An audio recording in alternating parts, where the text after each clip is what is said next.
Welcome everyone to our Mental Health Month public lecture 2024. Thank you for those of you who have been to every single one of these, including those we had online. So thank you. I'm sure there's maybe a few in the audience, but I do recognise at least one. And thank you to those that we have joining us online today as well. I just move these because it might make it easier to see the speakers. Okay, so first of all, I'd just like to do an acknowledgement of country. So I'd like to acknowledge the traditional custodians of the Macquarie University land, the Wallumattagal clan of the Darug Nation, whose cultures and customs have nurtured and continue to nurture this land since the dream time. I pay my respects to elders past, present and future. So just a few quick housekeeping events. So the event will be recorded, so you'll be able to go back and watch it again and again, as many times as you like. It also means for those who have missed it, they'll be able to obviously follow the link to watch it later. If you have some questions you want to ask our speakers, so for those online, there is a question and answer function which you can see hopefully on the screen. If you pop your question in there, that will come through to me and I will put your questions through to the speakers at the end. Those who are here in present will just be able to raise their hand and ask their questions as we go. All right, so we've got two speakers for you today on two topics you haven't heard about from our Lifespan Health and Wellbeing Research Centre. So the first one today we're going to hear about is neurological disorders. And then the second one we're going to hear about is, I think, just double check I've got it right, endometriosis. Correct, good. Kerry has many hats. She could talk to us about many things. And so sometimes it's important to work out what the topic is.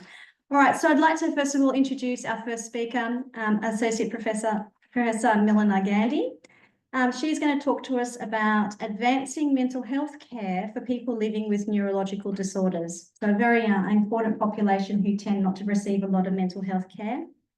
Associate Professor Milena Gandy is a senior clinical psychologist and researcher at Macquarie University and member of our Lifespan Health and Wellbeing Research Centre.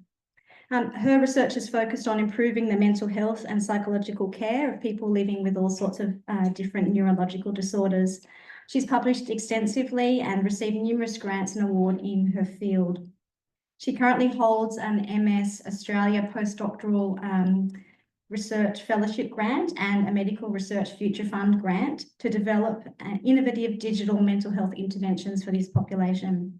She's also the proud co-chair of the Integrated Mental Health Care Pathways Task Force with the International League Against Epilepsy. So welcome, Milena.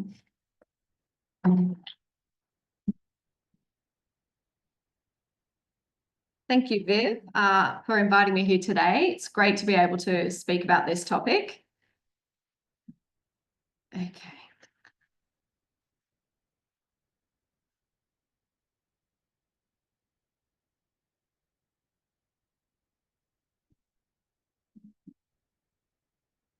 So I just want to start with describing neurological disorders. They're very broad. They're any disorder of the brain or nervous system. There's lots of different types. Some of the main ones are outlined here, but of course, there are many others.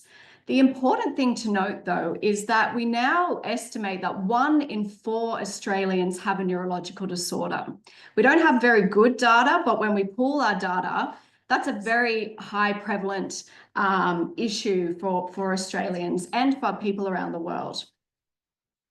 I've put this slide here because there's a wonderful umbrella group called the Neurological Alliance Australia that's been bringing together many of the different advocacy groups, groups that work with people with neurological and neuromuscular disorders around Australia, with the kind of idea that we are stronger together when we advocate for better care for people with neurological disorders. And I've also put that here so you can see the breadth of the different types of disorders that I'm talking about. Now I want to shift gears to the impact that neurological disorders have on people's lives. So I've put this slide here to really overwhelm everyone. It's incredibly overwhelming. This is just mapping out the visual processing system, just one part of what our brain does. Our brains are so complex. They're considered the most complex thing in the universe that we know about. And then just imagine that something goes wrong with your brain, either via trauma, a tumor, a disease, a disorder. It can impact almost all aspects of our functioning. Our brain is so important, and it's really challenging when we have a neurological disorder that impacts some aspect of functioning. And in fact, as of this year, 2024, The Lancet has announced that neurological conditions are now the leading cause of ill health and disability around the world.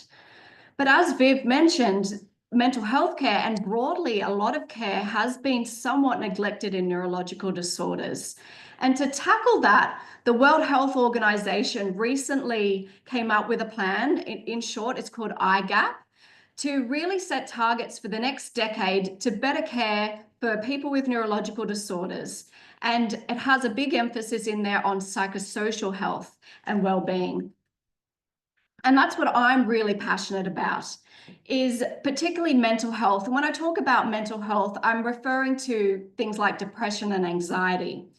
We know that people with a neurological disorder are at much higher risk of having depression and anxiety, for example. So this statistic is from epilepsy, but it spans across many different conditions. So the figure there that 1 in 3 people with a neurological disorder will also struggle with mental health at some stage in their life. So mental health issues are highly prevalent, and they're also highly problematic. So poor mental health in neurological disorders predicts poorer quality of life, even over and above the way that neurological symptoms impact people. It predicts poorer prognosis of one's condition, worse side effects to medication, poorer adherence. It can lead to worse and more frequent neurological symptoms. It costs more money. People visit the GP more, emergency room more when they've got both a mental health and a neurological disorder. And it leads to higher morbidity and mortality. So hopefully I don't need to convince anyone here today that this is a really important issue. But unfortunately, many people with neurological disorders, their mental health doesn't get detected and it doesn't get managed. This is a survey of the findings of the Neurological Alliance in the UK that surveyed over 10,000 people living in the UK with a neurological condition.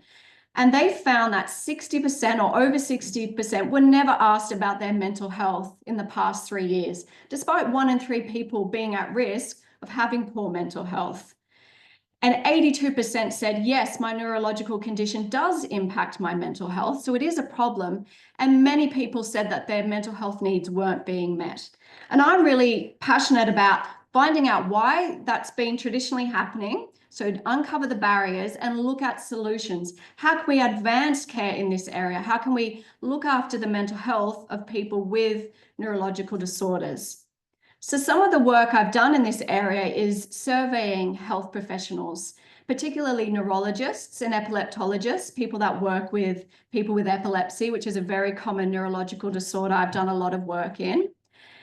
And some of the barriers are no one's quite sure who's responsible for looking after mental health. Is it the neurologist? Is it a GP, a psychologist? There's a lot of uncertainty there, which ends up acting as a barrier because no one then is kind of looking after this issue. Neurologists often report that they're very strapped for time. They don't have the time within appointments to always ask about mental health or to organize referrals. There's often a lack of policies within medical settings, health settings, to deal with identifying and referring people on for mental health issues. And there's also a lack of access to mental health professionals. So clinical psychologists like myself are rarely employed within neurology teams, and people within the community that practice psychology don't always specialize in neurological disorders. In terms of the field of psychology, which I'm very passionate about, we're also guilty of neglecting people with neurological disorders. So health psychology is a wonderful field that's done a lot of work in patients with cancer and chronic pain. But if you open up a health psychology textbook, you rarely find chapters on neurological disorders, sometimes multiple sclerosis, but not many others, despite the fact a neurological disorder is a health condition. It's a chronic health condition. Neuropsychology, another wonderful field. It's got neuro in the title. They specialize in people with neurological disorders, but primarily for cognitive problems and assessments of attention and memory, and rarely have the capacity to help people with mental health problems. And clinical psychologists, like I mentioned, can be really hard to access, and not everyone's confident to practice in this area and work with neurological disorders. So before I go on to talk about how psychology can help advance mental health care in this area, I want to dispel one myth that's also acting as a barrier. Despite maybe 1 in 3 people being at risk of having depression and anxiety with a neurological disorder, there's 2 in 3 that don't. So there has been this term of therapeutic nihilism as being a barrier to why people might not be asked about their mental health or cared for their mental health. This assumption that, oh, of course, everyone with a neurological disorder has depression, anxiety, it's part of the condition, or there's nothing you can do about it. That isn't true. There are things we can do about it. And I want to dispel that myth and say it's not inevitable, and we can learn from people that are coping well, and we can try and support people that may be struggling. So psychological care models, that's what I'm passionate about. What we do is, as psychologists, we see people holistically. We look at the biopsychosocial factors that lead to the development and maintenance of poor mental health. Of course, biological factors are important, particularly in this context with neuropsychiatry, genetics, common brain pathways, but there are also many psychosocial challenges people face. And I work through kind of a transdiagnostic lens where I often see the psychosocial problems, the mental health problems that people have with neurological disorders are more similar across the disorders. So say you grab Parkinson's and brain injury, the issues are more similar than different. And I've listed here many issues that are commonly mentioned within this population as really impacting their mental health. The unpredictability of symptoms, say just out of the blue having a seizure, that can be really scary and difficult to live with. Fears about loss of control, the impact on the brain. Our brain is so important for things like our identity and memory, and when a condition impacts our brain, it can have a big impact on us.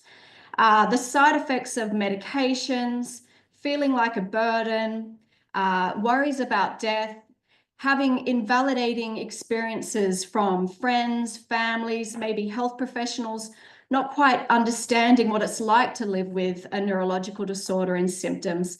And of course, a lack of independence. Many people lose their driver's license, for example, and issues with identity.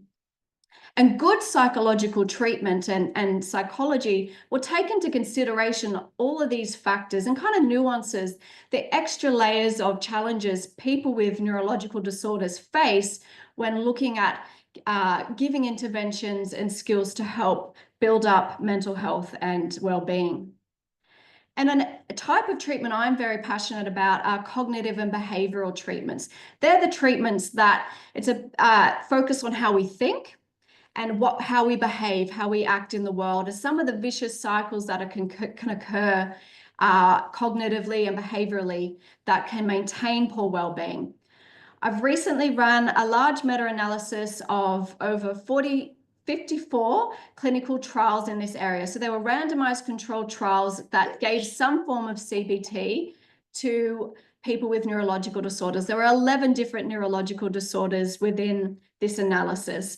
And the take-home message for those, that know effect sizes, they can look here, but the take-home message is that it works. There's small to moderate improvements in symptoms of depression and anxiety when people undergo CBT for having a neurological disorder, particularly if they come into the trial with symptoms of depression. There's a moderate effect, and with symptoms of anxiety. And these are comparable findings to other health conditions. So these treatments do work, but there's many barriers to accessing care. I've spoken about a number of barriers within the field. There's also barriers being able to see a psychologist when you want to. They can cost a lot of money. People often have mobility and travel restrictions. For example, I started off doing a large trial of face-to-face CBT in epilepsy, and many people couldn't attend because they had a seizure that day or they didn't have a driver's license. It's really hard to attend therapy in a traditional face-to-face format, and cognitive problems can get in the way. When you see a psychologist, typically it's for a 50-minute session one-on-one. That's quite cognitively draining. You need to pay attention, process emotions. And if you have common neurological symptoms like fatigue or poor memory, that can make it even harder. And all of these barriers got me really interested in thinking about solutions. And it's one of the reasons I joined Macquarie, to look at how we could offer psychological care digitally or in remote forms of care.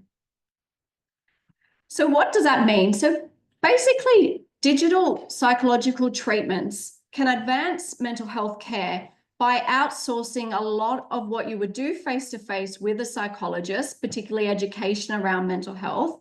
It outsources that to online materials and things like case stories. So there's a case story here of Cheryl, a lady with progressive MS. That's in one of the courses that I've been developing, the Wellbeing Neuro course.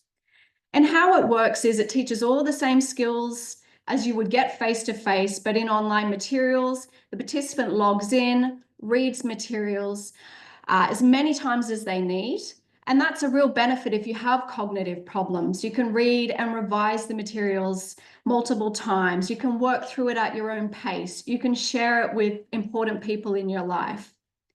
And as a clinician or a psychologist or mental health professional, you can support people through this type of intervention through phone calls and through private messaging systems. So it takes away the need to get to and sit in front of a psychologist. And one of the courses I've developed at Macquarie is the Wellbeing Neuro course. It's looking at how can we get the most out of things like cognitive behavioral therapy for people with neurological disorders that have many of those other additional psychosocial challenges I've spoken about, particularly cognitive problems. And how it does that is it tries to integrate what we call compensatory cognitive rehabilitation, which is really just a fancy way of teaching, a word for saying we're teaching skills to get around cognitive problems like forgetting things, poor attention. So it's bringing together skills that are often taught in isolation. So clinical psychologists tend to do CBT, neuropsychologists tend to do cog rehab. The course tries to bring that together, kind of like this image is trying to illustrate, because we know for neurological disorders, poor mental health usually goes hand in hand with poor functioning and cognitive problems. So we're trying to come up with an intervention that's teaching people broad skills to have the most impact. And I think this is a really important thing to do to advance mental health care within this population, to make sure it's fit for people's needs. It's what people need. And we hear from so many people with neurological disorders that they have both mental health and cognitive problems. So this is some of the core skills that the course teaches: problem solving, thought challenging, activity scheduling, many traditional cognitive behavioral therapy skills, but they have been tailored to be taught in a way that's most helpful for someone living with a neurological disorder and neurological symptoms. There's 6 lessons that come out over 6 weeks, and it's staged, so you can't access later lessons until you've done earlier ones. And as well as case stories that share their kind of examples of how they've done and how they've used the skills, there's lots of additional resources as well to target common problem areas like sleep, cognitive problems, anger, assertiveness, and avoidance. So at Macquarie University, I've developed the course, and now I've gone through the clinical trial pipeline to evaluate it. Is it safe? Does it work? Who does it work for? And eventually, how can we actually implement this in the real world outside of the research setting? And I'm going to talk to you today just about a few of these clinical trials. So to start with, I ran and published last year a randomized control trial where about 100 people got immediate access to the Wellbeing Neuro course with support from a clinician. And I was one of the clinicians on this trial. And 100 odd people could do their treatment as usual, and they just waited for the course and were eventually treated and followed people up for 3 months. In this trial, I focused on 4 core neurological disorders to start with, where I could get funding and where there was already good evidence that CBT was safe and efficacious. But of course, I really want to eventually, once we kind of start somewhere, to be able to translate these findings to neurological disorders more broadly. But this is very early stage clinical trials. This course is new. It hasn't been tested before. And these are some of the demographics there: epilepsy, Parkinson's, multiple sclerosis, and brain injury. They were the participants in this clinical trial. What did I find? Well, because this is a transdiagnostic course in the sense that we try to target more than one symptom, we're looking at health conditions. So we're not just treating depression, we're trying to also help people manage functioning. And this measure just happens to be called disability, the World Health measure, but it is kind of a measure of day-to-day functioning. And we also try to target anxiety. And what I found is everyone that went through the course compared to the control that waited, on average, people improved. So these are averages, the percentage where people improved from when they entered the course to when they finished the course. So there were average improvements of about 25% reductions in symptoms of anxiety and depression in those that were treated, and there was no improvement. In fact, the control got a little bit worse. And there were about 15% improvements in disability, which is really great for a population that experience a lot of problems with day-to-day functioning. And in fact, I found at 3-month follow-up, these improvements lasted or got a little bit better. So what we can take away from this is, in terms of efficacy, there was good efficacy that the treatment group improved and the control group didn't. So we can say that symptoms didn't just randomly improve over time. Obviously, as a brand new course and in the spirit of co-design, we really want to make sure it's what people want. Is it helpful? Is it acceptable? What did you like? What didn't you like?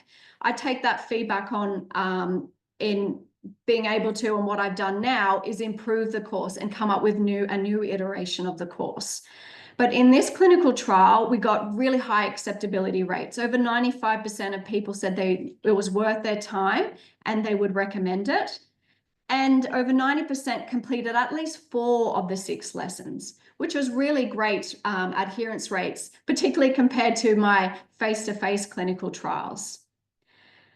On average, myself and some of the other clinicians, we spent about an hour and a half per participant over the 10 weeks to treating people. So that's a lot less time than if I was seeing someone face-to-face for 10 weeks. That would be 10 hours about. But as you can see here, this is a standard deviation of an hour. There's quite a big variance. Some people want a lot of contact and other people don't really want that much. And that's an important thing that made me think about how much clinical contact do people really need in this course. So like I mentioned, and I have had a student do a big analysis of the qualitative feedback in this course, and have taken that on board, have improved things. And I want to talk about some current trials that we're running now. So in the field of epilepsy, where we got funding for this trial, we're exploring how much clinical guidance do you really need in this course? And by doing this, we're comparing the clinical efficacy. Does it work? Does it improve depression, anxiety, as well as the cost effectiveness? How much does it cost to run in people that get the course with support from a mental health professional, people that just get the course, and people that have to wait 6 months to get the course and then they can choose. And the reason for doing this is I really want to have the evidence behind, once the research shows it's safe, it works, how do we implement this in the real world? And if we find only the guided course gets the best effects, then we know that it will need to end up translating to a specialist kind of care service where mental health professionals implement it. But if we find people that just get the course and no contact, which is likely going to be much more cost effective, if that still works, then we can look at running it internationally. And we can also look at perhaps neurological advocacy groups having this built into their service or website, because there won't be the need for that kind of specialist care. But we won't know until we get the findings of this trial, which is still recruiting, and for people with epilepsy all over Australia. Another trial that is trying to look at those questions of, you know, how do we offer this in the real world? How do we add really advanced care? Is supported by MS Australia. And this is what's considered a phase 4 implementation trial. So I've trained up and given the course access to the neuropsychology team at the Royal North Shore Hospital. Neuropsychologists often work within neurology teams, but as I mentioned, they primarily do cognitive assessments. So I want to see, can we actually train up neuropsychologists? They're often already there. Can we train them up to give CBT, to treat mental health? And this trial is looking at that. It's an ongoing trial where it's now part of routine care, where people will be offered, people with MS will be offered to be able to take part in the Wellbeing Neuro course and be supported by the team at the Royal North Shore Hospital to go through. This trial has been a learning curve. A real world trial, you know, trials outside of clinical settings and research settings are challenging. Some barriers have been, it's been really hard to identify people that may benefit because there's no routine mental health screening in the clinic. Clinicians are really strapped for time. There's lack of resources. But some things that have facilitated this form of integrated care have been staff buy-in and having good relationships with the neuropsychology team. They've also been using registrars, clinical neuropsychology registrars, to offer the treatment. So they're interns that do placements there to become endorsed as psychologists, neuropsychologists, and that's been a helpful model. And there's also been positive feedback from participants, and we've reduced admin, and that's been helping the trial continue. And I think this idea of integrating mental health care is a really interesting kind of paradigm shift that we're seeing now.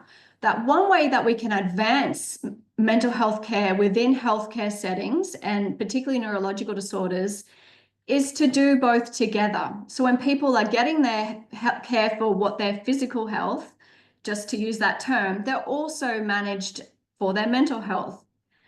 And some recent movements say the World Health Organization has been pushing for, if you've got a psychological intervention that works, how can we look at implementing that outside of the research domain? And one way to do that is to train up non-specialists to offer treatments.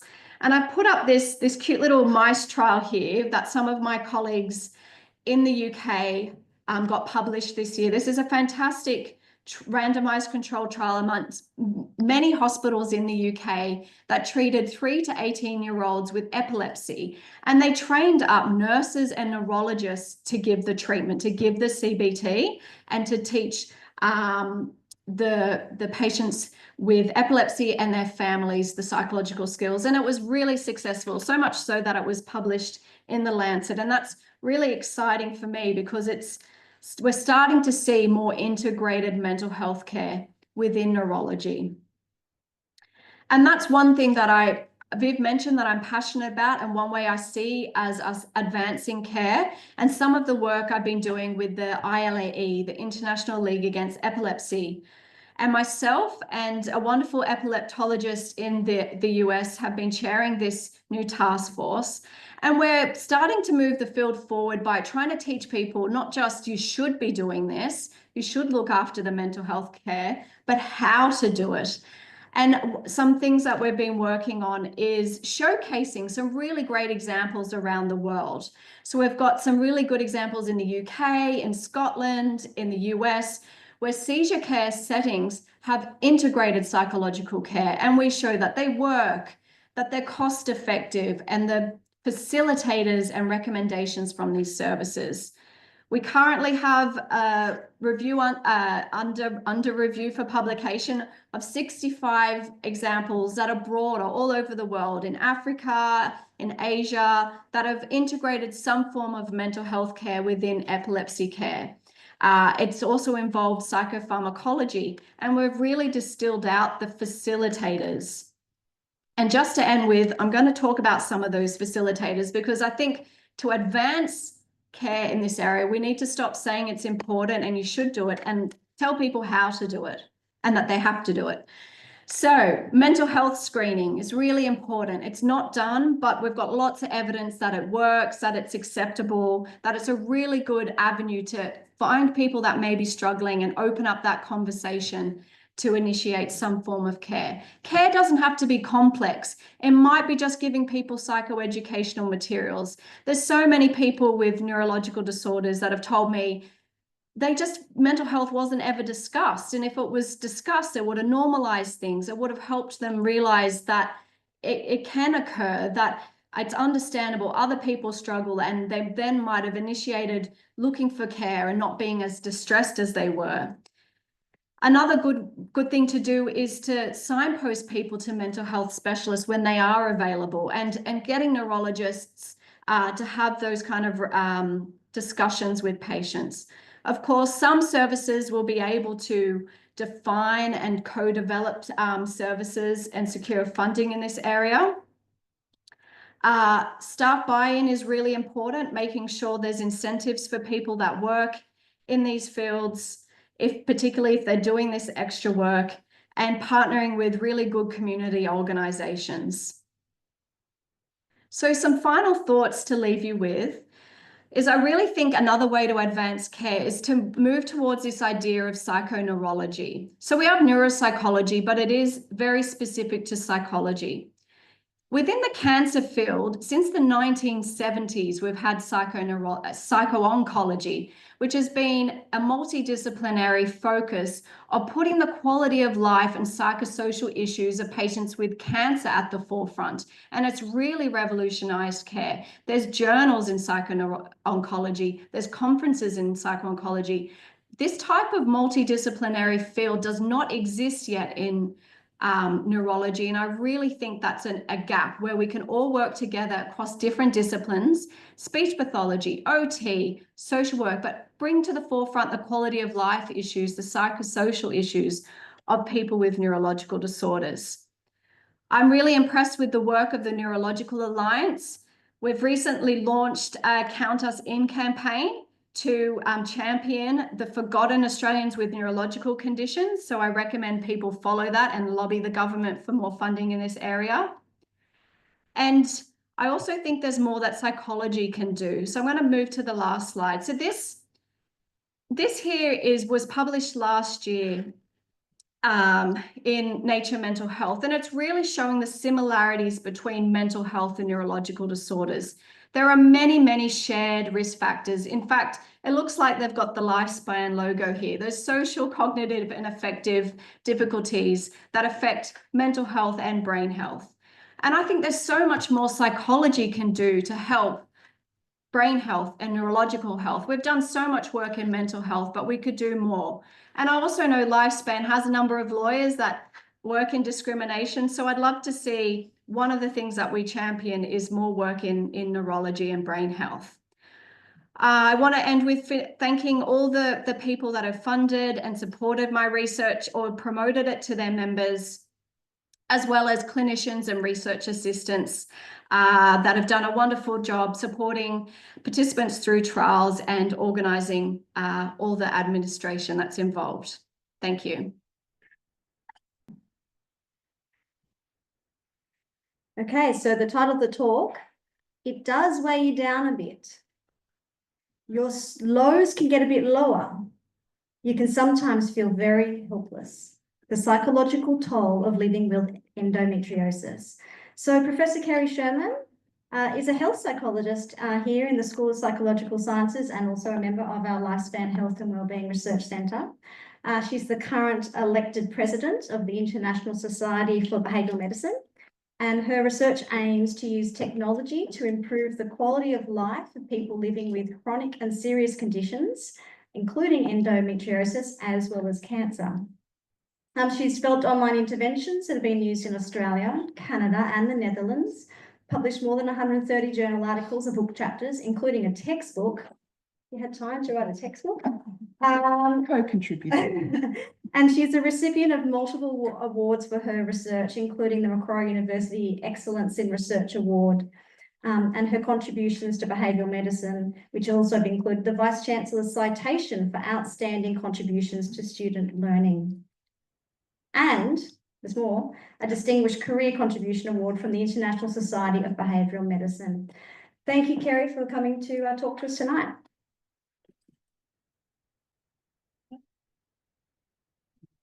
You happy with this one?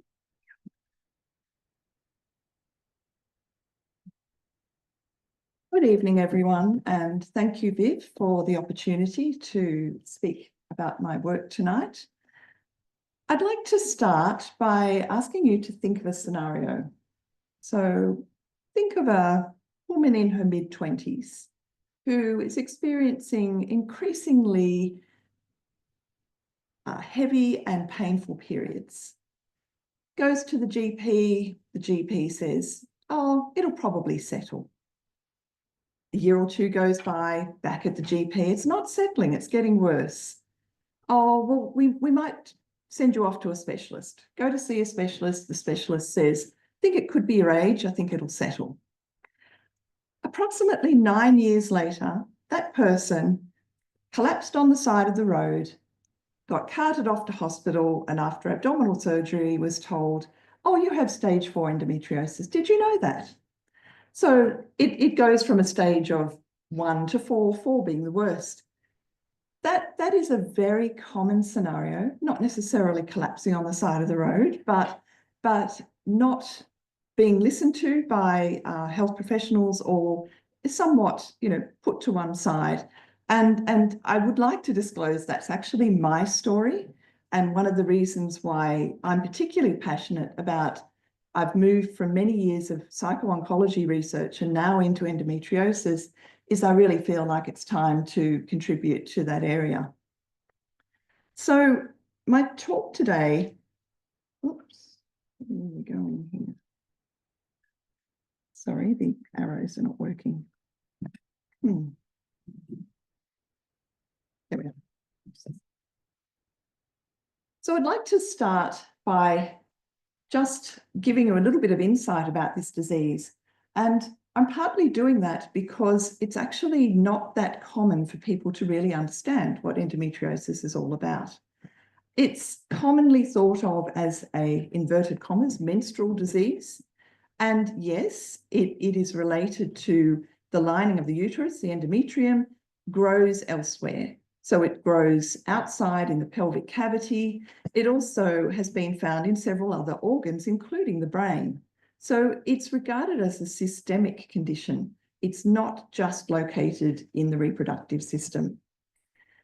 Unfortunately, at this point in time, there's no definitive cure. And it's also a condition that affects people across the lifespan.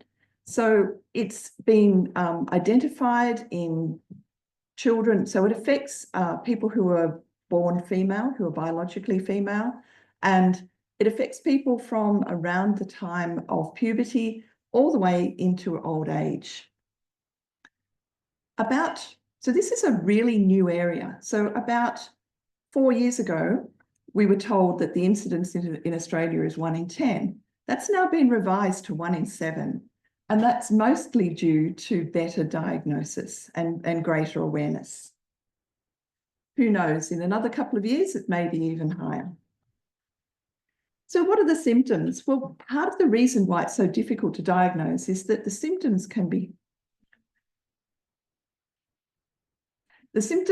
be somewhat vague, and they also can be attached to various other conditions. So the primary symptom is abdominal pelvic pain, but people will often have painful, very heavy periods. they'll experience ongoing fatigue. They'll also quite frequently have both bowel and bladder pain. And that's connected with endometriosis. It may even be that the endometriosis is on those organs. People frequently feel bloated, so much so that, you know, younger people are being asked, are you pregnant? And there's that much bloating.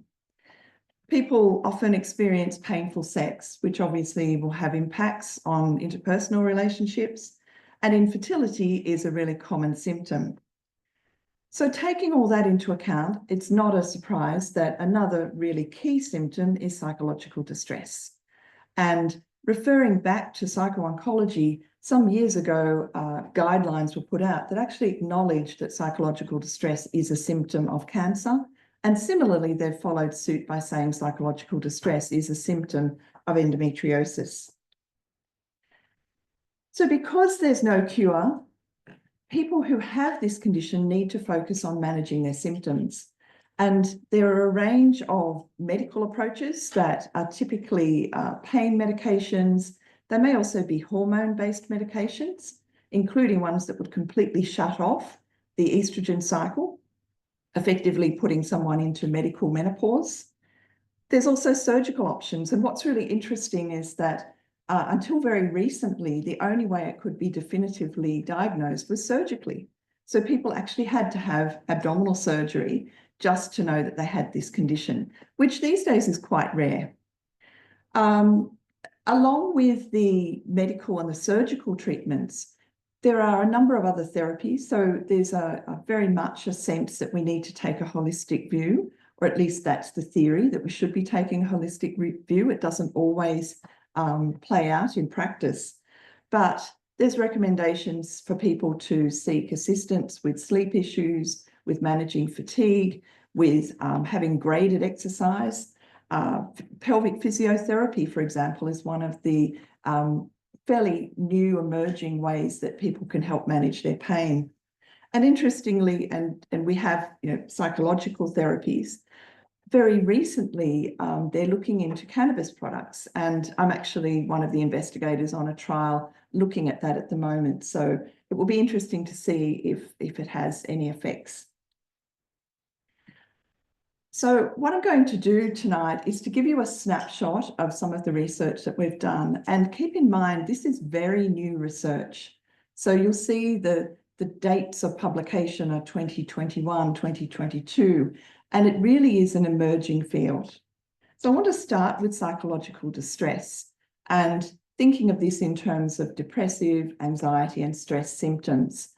So we ran a study back in 2019 where we were looking at, among other things, the prevalence of these symptoms in a large sample.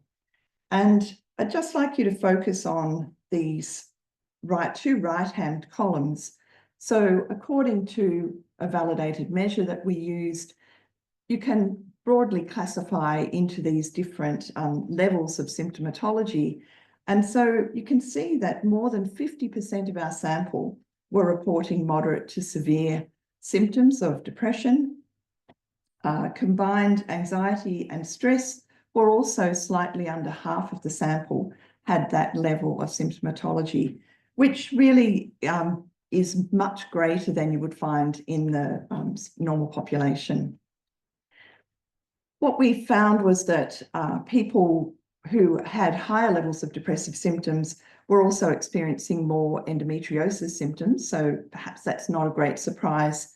They also reported poorer quality of life and feeling poorly supported. And social support is something that keeps arising over and over. We found that also for people who had anxiety symptoms and stress symptoms. And it's partly the support that they feel that they're not getting from the healthcare system, but it's also lacking supports that are elsewhere. People who had greater anxiety symptoms were also more likely to have adverse impacts of their pain and to feel that they didn't have much control over the situation. And feeling powerless or feeling like you're lacking control is a theme that's emerged in several of our studies. So part of my interest in this work has also been paralleled in work I've done in psycho-oncology, and we've been interested in body image aspects. And I've just put up two quotes that have come from some of our qualitative research. And very much as this is formative research, a lot of our studies have started to talk to people with this condition and say, well, what's your lived experience? So I think this really, it's quite emotive language, but someone saying my body has now become a prison. I used to be extremely active and now I'm a couch potato. Or our second person here who it talks about feeling helpless because of the way in which they're interacting with the healthcare system. I'm sick of fighting with doctors, trying to find doctors, and I'm in a state of being dissociated from everything. I'd kind of just sit in the pain myself. So there's no doubt that people with endometriosis have a high level of psychological distress that they're experiencing. I want to now touch on some of the work that we've done that looks specifically at body image, which also relates to interpersonal aspects. So when we refer to body image, we're talking about your own perception of your body. So it's how you perceive yourself in relation to others. We tend to judge ourselves, and we also tend to be quite self-critical. And in a physical health context, we broaden the definition to include not just appearance, but also the body's functionality. And that's a really important part when someone has a physical condition. This quote from our qualitative research, I think, really encapsulates what I'm talking about. I do not have a good relationship with my body, as it does feel like it tends to betray me sometimes. Again, really strong language, betrayal. And here's some quotes from, again, our combined qualitative studies. There's a common theme that emerges, not just from our research, but some of the work that's being done at other Australian universities, of people feeling like they have a broken body. And I think it's not just that, it's also a broken body in comparison with other healthy people. So the first person on the left is a 50-year-old. I think physical is only one aspect. Endometriosis is a mind game. The strength required to navigate the path, the disappointments, the surgeries, the infertility, the cost, the loss. And she ends by saying that her body has been overtaken by these weeds, regardless of all the myths of treatment. Again, really strong emotive language. And none of us think of weeds positively. If you're a gardener, you look at the weeds and you're like, no. So this was really strong language. A second person talks about feeling broken compared with people her age. And it's almost as though she has this physical condition and these problems that are age inappropriate. So there's a developmental aspect to this. And we also have the third person referring to having a broken body and it stopped working in an appropriate way. So people are very disparaging about their bodies and how their bodies are working or otherwise. Now I need to try to move my screen. I can't see it. Oh, there we go. Another common theme that emerges is people lacking confidence, and they lack confidence not just in their abilities, but particularly when it involves interactions with others. And so our first person here is talking about getting dressed to go out at night and how difficult that is when by the end of the day you've got a really bloated body. And they talk about this being a very anxious experience. And the next person talks about how they feel insecure because they're always comparing themselves to what is normal. So we wanted to try and understand a little more about this negative body image. And one study that we ran was a study over time. And so we were interested in the association between body image and depression. And it's known in the broader literature that there's a strong relationship. People who have negative body image will quite frequently also have depressive symptoms. And we investigated and found that the mechanism here is that people who had poor body image in turn experienced diminished self-esteem. So there's that sort of sense of lacking confidence in yourself, which in turn predicted depression 2 months later.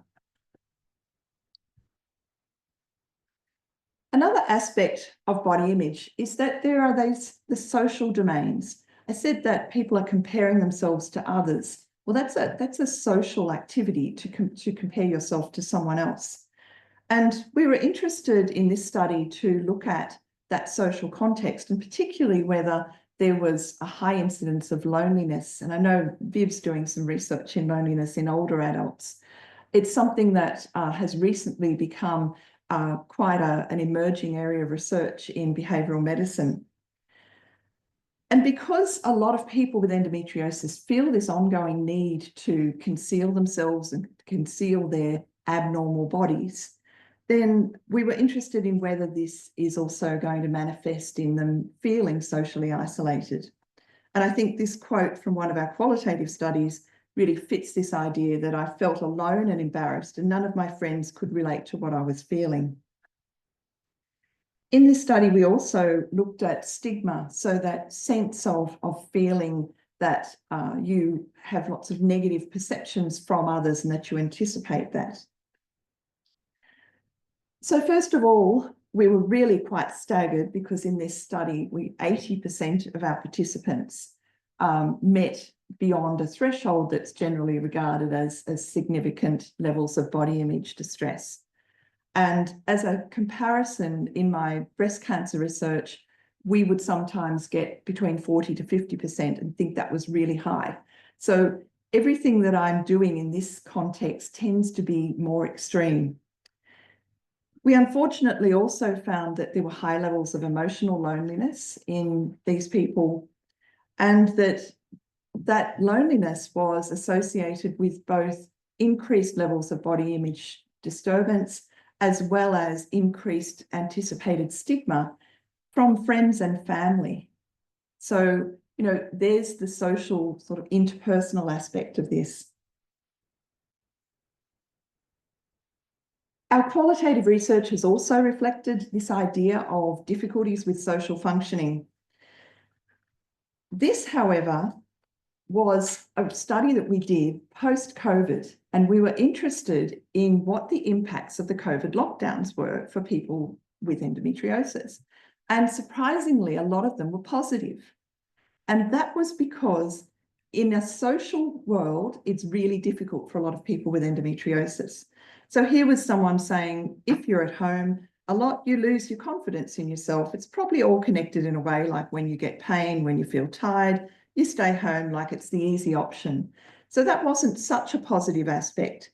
But here's someone else saying that one of the major impacts of these lockdowns was it relieved the pressure of having to socialise. You know, don't we think of socialising with others as being a really fun part of our lives? But here, these people are really seeing this in a negative light. I suddenly didn't have all this pressure and feeling of guilt for constantly saying no to friends because I was tired or I wasn't well enough. Another aspect that we've looked at previously in breast cancer is for people forming new intimate relationships. And for someone who has a serious physical condition, that can often be quite difficult. When do you broach the subject? When do you tell that prospective partner that you have this particular condition? So there's the idea of what's called dating anxiety, and that's very much where people are anticipating that a potential fear of negative evaluation. They're also anticipating being rejected by a potential partner. So this was actually one of my honours students this year, so it's hot off the press. And what we've done here is to measure dating anxiety in a group of people who are currently seeking a partner. So these are single people who were seeking a new partner. And out of a potential score of 105, our average was 71, which was on the high side. And if you look at our graph here, it was in the vicinity of the same sort of scores we had from younger women with breast cancer, as opposed to adolescents who seemingly don't have much dating anxiety. We also found, and here's a recurring theme, that people with dating anxiety also were far more likely to feel that they had little control, and so that higher sense of powerlessness over their situation. Quality of life is something I want to touch on, but particularly workplace related. So Mike Armour from Western Sydney Uni was, I think, the first person to document workplace impacts, and he identified high levels of sick leave. People were running out of sick leave, people saying that they weren't progressing in their careers because of their condition, and also saying, again, feeling judged by others. And 64% of their sample said that they felt judged by others and wanted to hide their symptoms from their work colleagues. This was illustrated by a qualitative study also from a researcher at Western Sydney Uni, Alexandra Hawkey. And she refers to people feeling stigmatised about their symptoms, staying silent and enduring. And here's someone who talked about their career lack of progression and said, well, I've often been asked why I didn't become an assistant principal. I've not been able to, and I've not been able to tell anybody either why. So people are not wanting to disclose about their difficulties. Again, on the flip side, our qualitative study that looked at post-COVID lockdown responses, here we see people responding really positively to the flexibility of being able to work from home. So people talked about feeling a much more normal situation to be at home, to manage their symptoms, so people won't see them with their heat packs or whatever it is that they need to do to manage their symptoms. This person talks about screaming in pain without the colleagues hearing. Another person here refers to the heat pack not feeling ashamed. So there's a real sense here of people feeling stigmatized, embarrassed, shamed about having a condition over which they have no control. I want to briefly touch on another aspect which has psychological implications, and that's people making difficult decisions about managing their endometriosis. So as you can imagine, with all the different symptoms, there's lots of things to try to manage, and there's various different ways in which this can happen. And there's no one gold standard approach. So many people find it difficult and challenging to make these decisions. I've actually developed several online decision aid interventions, and that's actually where we're heading with this. So Linda Fallon, who's in the audience tonight, is doing her PhD with me, and Linda did a really nice interview study last year that was trying to understand, what exactly is happening for you in making these decisions. And these are a couple of the key themes that emerged. People feel overwhelmed. It's like your world's come down on top of you because you don't know what to do, where to go. It's an absolute minefield. It's all that indecision, and it does feel lonely. Here's this lonely coming up again, and yet we're talking about decision making. And as I personally experienced, health professionals don't always agree with each other, and that's because there's not a gold standard. And so we found here that conflicting advice from health professionals was particularly a cause of concern. So to finish up looking at what the challenges are, I want to touch on something that we've started to look at, which is essentially brain fog, feeling muddled, feeling like you can't quite function like you want to. And I guess, Milena, maybe we should be talking. So we've done more research on this, but I'm just going to report some work that we started with. This is people's perceptions of their cognitive functioning. And what we are doing now is also objectively testing them. So we're able to now do a comparison. But again, this was quite a surprise to us. This particular measure is something that's been developed in oncology. It's been used in a lot of oncology work. And there's a nominal cutoff that around about a score of 54 is regarded, and below is regarded as being of concern. So we found that 80% of our sample, and this was a large sample of over 1,000 people, said that they felt like they had difficulties thinking. And let me give you some quotes from their personal experiences. So keeping in mind that these quotes have come from people who are not yet 30. So I noticed I had a lot of issues with my memory, word finding, concentration, particularly when my symptoms were at their peak. It caused fatigue and brain fog and hindered my ability to think sharply and quickly. Extreme fatigue, lack of clarity, focus, motivation, memory is failing. If you put all that first line, perhaps, Viv, this might fit the people who you work with. So this is really, to me, this is really concerning. We're talking about people who are in the prime of their life in terms of wanting to study, want to move on with their careers. And I think, again, this quote really sums up everything that I've been talking about. I just feel so lost, can't think straight, can't keep track of things I'm thinking or feeling, can't express to anyone I know, no one's around or cares to ask as much. No one notices because I've been dealing with this for more than half my life. It's normal to me. The physical pain and the mental pain, I hide it too well. So I've painted a picture. What can we possibly do? Well, it's early days, but our team has been looking at developing digital interventions, so things that are delivered either through the internet or through mobile phones. And this is very much reflecting a lot of the work I've already done in oncology. So I've developed a text message intervention, which is piggybacking on work we did in breast cancer that was very successful. And here the intervention is designed to send out, obviously they're text messages, so they're short, psychologically supportive information, psychologically supportive messaging, as well as general information about keeping yourself healthy and general information about endometriosis. This was very much a co-designed intervention. We had panels of consumers who informed these themes, and we developed the text messaging, which were then again reviewed and had input from our consumers. So this is an intervention that we are still developing. We've run a trial already, or a pilot trial, and we're looking to add some more refinements to it.